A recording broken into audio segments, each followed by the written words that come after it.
ये कहानी शुरू होती है एक ऐसे गांव से जहां के लोग हमेशा मुस्कुराते रहते थे। उस गांव का नाम था सुंदरपुर और वहीं रहते थे दो बहुत ही अच्छे दोस्त। एक का नाम था राइस्टार और दूसरे का ज्ञान भाई। वो दोनों बचपन के दोस्त थे, साथ रहते, साथ घूमते, साथ खेलते। पूरे गांव में उनकी दोस्ती मशहूर थी। लेकिन एक दिन कुछ ऐसा हुआ जो उनकी जिंदगी हमेशा के लिए बदल गया। सुबह सुबह राइस्टार ज्ञान भाई को बुलाने उसके घर गया, पर जाकर देखता है कि ज्ञान भाई और उसके पापा अपना घर खाली करके गांव छोड़कर जा रहे हैं। राइस्टार ने पूछा, कहाँ जा रहे हो तुम लोग? ज्ञान भाई बोला, मेरे पापा ने शहर में एक नया घर लिया है, बहुत बड़ा है, आज से हम सब वहीं रहेंगे। राइस्टार बोला, तो इसका मतलब अब हम कभी नहीं मिलेंगे? ज्ञान भाई बोला, नहीं यार, मैं बीच बीच में मिलने आता रहूंगा। फिर ज्ञान भाई अपने घर वालों के साथ चला जाता है। राइस्टार दूर एक बर्च के पेड़ के पास खड़ा होकर उसको जाते हुए देखता रहता है। उसके बाद हर दिन राइस्टार उसी पेड़ के पास बैठकर ज्ञान भाई का इंतजार करता है। दिन ढल जाता है, शाम हो जाती है, रात भी, पर ज्ञान भाई कभी वापस नहीं आता। आखिर में राइस्टार को लगता है कि अब वो कभी नहीं आएगा और धीरे धीरे वो उसे भूल जाता है। फिर 15 साल बाद का सीन दिखाया जाता है। राइस्टार अब बड़ा हो चुका था, एक आर्मी कैप्टन बन गया था। उसके पास अपनी एक पूरी सेना थी। दूसरी तरफ एक सुंदर से गांव में एक बड़ा सा महल था जिसमें अब रहता था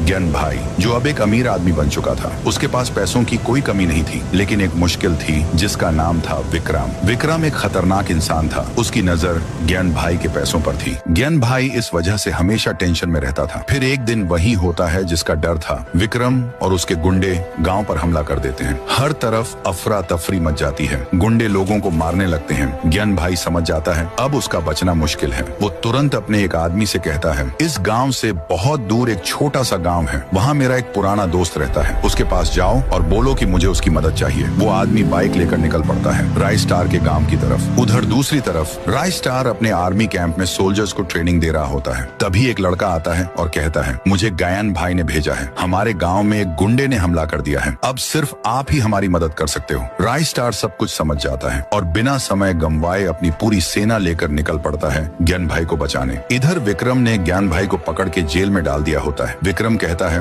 अब तुझे कौन बचाएगा? तू गया। ज्ञान भाई बोलता है, तुझे नहीं पता, मेरा एक दोस्त है जो मेरे लिए जान भी दे सकता है और वही तुझे मारकर मुझे छुड़ाएगा। तभी अचानक सब तरफ एक गहरी धुंध छा जाती है और उस धुंध के बीच से एंट्री होती है राइस्टार की। अपनी सेना के साथ वो गुंडों पर टूट पड़ता है। तेज लड़ाई होती है, गोलियां चलती हैं, हर तरफ मार धाड़। कुछ देर बाद जब धुंध हटती है, विक्रम जेल के अंदर देखता है ज्ञान भाई वहाँ से गायब है। वो तुरंत पीछे मुड़ता है तो देखता है राइस्टार खड़ा है अपनी सेना के साथ।